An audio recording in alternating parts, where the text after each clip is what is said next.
When Gino Sarfati designed the first chandelier that launched the Sputnik-style craze in the 1950s, he was trying to emulate fireworks. The Hudson Valley Dunkirk is an opulent, branching design that gives the effect of a symmetrical firework that seems to be exploding with Sarfati's original vision. Now this Dunkirk light reminds me of bonfire night with my family when we watch a spectacle of light at our local village green. The climax of the firework display has an explosion of Dunkirk type images stretching across the night sky. With the frantic pace of retail, you may sometimes feel that you are in the middle of a firework display with customers oohing and ahhing about your beautiful lights, and yet just can't seem to part with the money so they can enjoy your dazzling array of lights in their home. Now, the number one reason that most retailers don't make as many sales as they would like to make is because they either forget or are scared to ask for the order. In fact, most sales are made only after the 5th close, so always remember to ask for the sale, even if they say it's too expensive. And here are my 5 best closing techniques that are easy to use, but you will need to rehearse, drill, and practice them if you want to get good at retail selling. And the first principle is to always agree with your customer. Now that is not the same as saying your customer is always right. You're just acknowledging their objection or their complaint. So you could say something like, I agree that it's expensive, and then go straight into the close. And here are my 5 best closing tips for you to use, and I've used them in my business to great effect. Number 1, when would you like to take delivery of your new light? Would you like to collect it tomorrow, or would you prefer us to deliver it?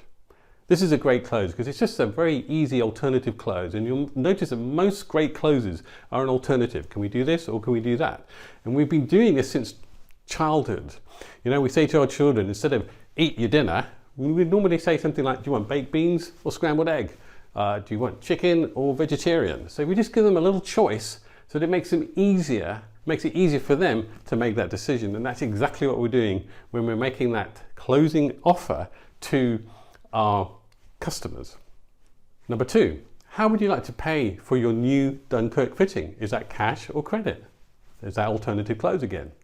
Number 3, so if you don't have any more questions about your new light fitting, I just need your credit card to process the order. Closing step number 4. You know, I agree that it's a lot of money, and I expect that you probably knew that before you made your selection. I just need your credit card to approve the sale.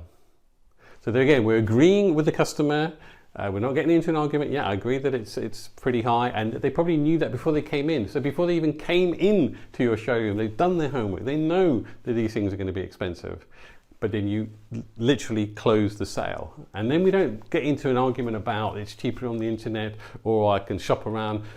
Time is money. Time is a valuable commodity in this day and age. So if you want to help your customer, help them by offering the product, even if it's a little bit more expensive than they can find somewhere else. If you close the sale, you're more likely to make that sale there and then. Number 5, I know it's a big investment, and you should congratulate yourself for being able to make an investment of this magnitude. Not everyone can even consider making this kind of investment.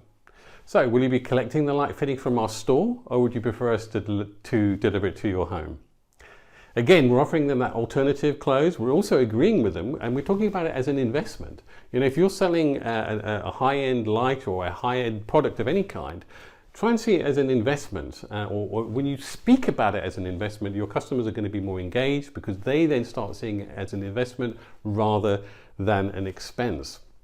And also, when you congratulate them and say, you know, not everyone can afford to do this, in a very subtle way, you're almost appealing to their ego.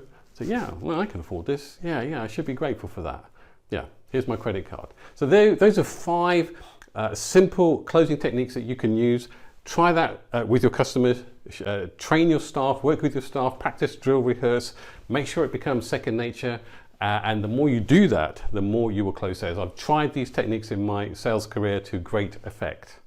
Bear in mind that all of these closes make the assumption that the customer is going to buy. That's a very powerful way of closing the sale. It's called the assumptive close. So we're going to assume that the person's going to buy. We're making that assumption already. Now, these closing techniques are very powerful. As I've mentioned, I have used them in my selling career to great effect, but they will only work once you've given value by helping your customer find that perfect light or product for their home in the first place. We build that value for that customer satisfaction, that experience that they're with you for however long they might be with you, and then you go into the close. Thank you for watching. I hope it's been helpful. If you want to get in touch, you want to chat to me about lighting, if you're a lighting retailer or an interior designer, or you specify lighting in any way, please get in touch with me via the links around this video, or you can go to my website, ianretallick.com, send me a message from there and I'll get in touch and we'll have a chat. Thanks for watching. Bye for now.